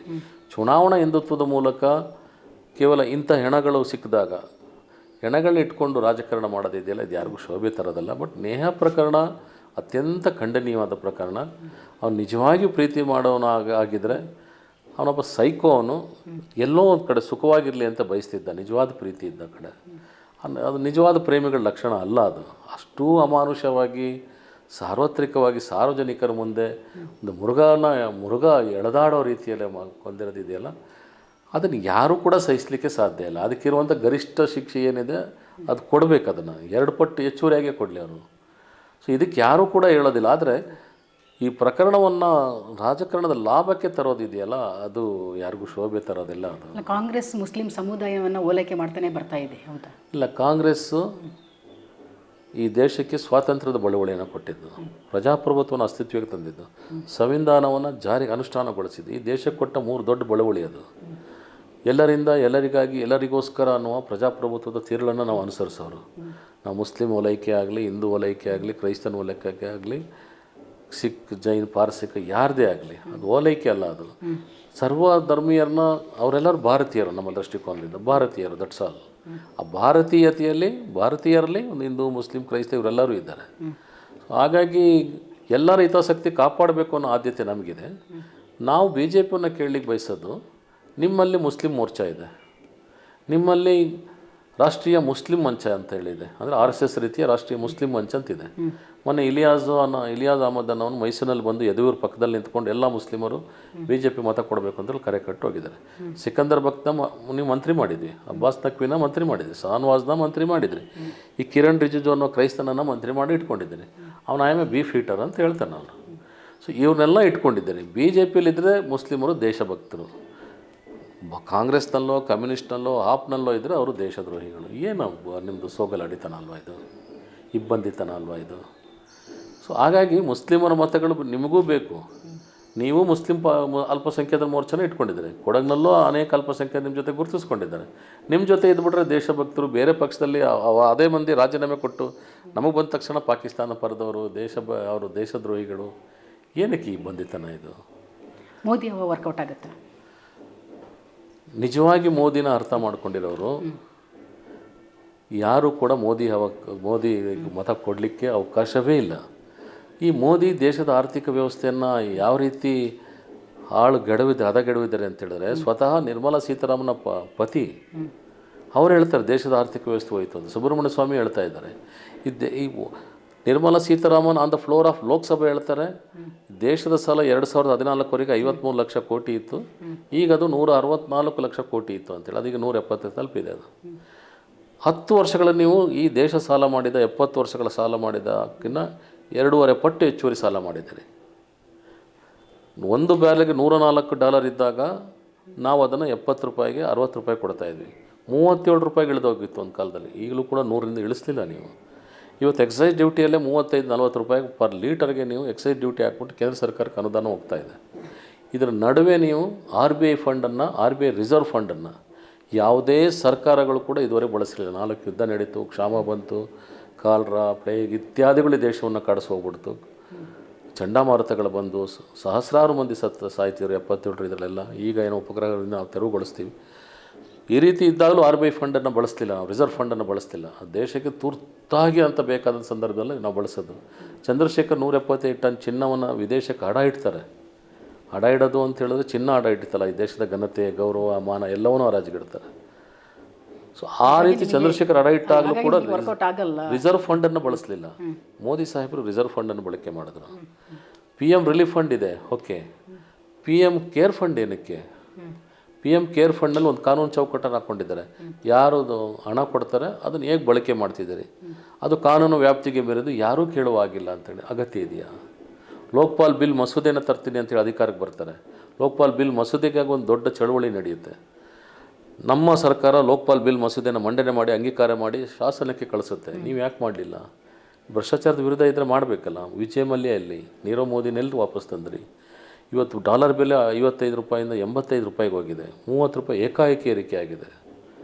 ಸೊ ಮೋದಿಯವರು ಈ ದೇಶದ ಪರಿಸ್ಥಿತಿ ಏನಾಗಿದೆ? ಇವರು ಮಧ್ಯದಲ್ಲಿ BSNL ಮಾರಿದ್ರಿ, LIC ಮಾರಿದ್ರಿ, ರೈಲ್ವೆ ಮಾರಿದ್ರಿ, ಏರ್ಪೋರ್ಟ್ಗಳನ್ನ ಕೊಟ್ಬಿಟ್ರಿ. ನೀವು ಮಾಡಿದ್ದೇನು? ಇಷ್ಟೆಲ್ಲವನ್ನು ಈ ದೇಶದ ಮೇಲೆ ಏರಿಸಿ GST ದೊಡ್ಡ ಪ್ರಮಾಣದಲ್ಲಿ ತೆರಿಗೆ ಸಿಗ್ತಾಯಿದೆ ನಿಮಗೆ. ಆಗ GST ಬರಲಿಕ್ಕೂ ಮುಂಚೆ ಎಷ್ಟು ತೆರಿಗೆ ಇತ್ತು, ಈಗ ಎಷ್ಟಿದೆ? 2 ಪಟ್ಟು ಹೆಚ್ಚಾಗಿದೆ. ಇಷ್ಟು ತೆರಿಗೆ ಹಣವನ್ನು, ಇಷ್ಟು ರಿಸರ್ವ್ ಫಂಡನ್ನು, ಇಷ್ಟು ಸಾಲವನ್ನು, ಇಷ್ಟು ಖಾಸಗಿ ಇದನ್ನೆಲ್ಲವನ್ನು ಮಾರಾಟ ಮಾಡೋದ್ರ ಜೊತೆಯಲ್ಲಿ ನಮ್ಮ ಕರ್ನಾಟಕದ ಬ್ಯಾಂಕ್ಗಳು, ನೀವು ಯಾವುದೇ ಬ್ಯಾಂಕ್ಗೆ ಒಳ ಪ್ರವೇಶ ಮಾಡಿದ್ರೆ ಕರ್ನಾಟಕದ ವಾತಾವರಣ ಕಾಣ್ತಿದೆ. ಎಲ್ಲ ಕನ್ನಡಿಗರು ಮಾತಾಡ್ತಿದ್ರು, ಒಂದಷ್ಟು ಸೌತ್ ಕೆನರಾದವ್ರು ಮಾತಾಡ್ತಿದ್ರು. ಸೌತ್ ಕೆನರಾದಲ್ಲಿ ಬ್ಯಾಂಕ್ಗಳು ಆರಂಭ ಆಯಿತು. ಕೆನರಾ ಬ್ಯಾಂಕು, ಕಾರ್ಪೊರೇಷನ್ ಬ್ಯಾಂಕು, ವಿಜಯ ಬ್ಯಾಂಕ್, ಸಿಂಡಿಕೇಟ್ ಬ್ಯಾಂಕ್ಗಳು, ನಮ್ಮ SBM ಇದೆಲ್ಲವನ್ನು ಕೂಡ ರಾಷ್ಟ್ರೀಯ ಬ್ಯಾಂಕ್ಗಳ ಜೊತೆ ಮರ್ಜ್ ಮಾಡಿಬಿಟ್ರು. ಸೊ ಕರ್ನಾಟಕದ ಹೆಸರು ಕರ್ನಾಟಕ ಬ್ಯಾಂಕನ್ನು ಬ್ಯಾಂಕ್ ಆಫ್ ಬರೋಡಾ ಜೊತೆ ಮರ್ಜ್ ಮಾಡ್ತೀರಿ. ಬ್ಯಾಂಕ್ ಆಫ್ ಬರೋಡಾವನ್ನು ಗುಜರಾತ್ ಇದನ್ನು ನಮ್ಮ ಜೊತೆ ಕರ್ನಾಟಕ ಬ್ಯಾಂಕ್ ಜೊತೆ ಯಾಕೆ ವಿಲೀನ ಮಾಡಲಿಲ್ಲ ನೀವು? ಇವತ್ತು ರಾಷ್ಟ್ರೀಯ ವ್ಯಾಪ್ತಿಯಲ್ಲಿ ಅದ್ರ ನೇಮಕಾತಿ ನಡೆಯುತ್ತೆ. ಕನ್ನಡಿಗರಿಗೆ ಉದ್ಯೋಗವನ್ನು ಕಿತ್ಕೊಂಡ್ರಿ. ಬರ ಬಂದಾಗ ಬರಲಿಲ್ಲ, ನೆರೆ ಬಂದಾಗ ಬರಲಿಲ್ಲ, ಈಗ ನೆಂಟರಂತೆ ಬರ್ತಾಯಿದ್ದೀರಿ. ಮೋದಿ ನಿಜವಾಗಿ ಮೋದಿನ ಅರ್ಥ ಮಾಡ್ಕೊಂಡವ್ರು ಈ ದೇಶಕ್ಕೋಸ್ಕರ ಹೆಂಡತಿ ಬಿಟ್ಟೆ ಅನ್ನೋದು ಆದರ್ಶವಾದ ಅಂತ ಹೇಳ್ತಾರೆ. ಮತ್ತು ತಾವು ಎಲ್ಲಿ ಓದಿದ್ದೀರಿ ಅಂತೇಳಿ ನಾವು ಇದುವರೆಗೆ ಪ್ರಕಟ ಮಾಡೋದಿಲ್ಲ.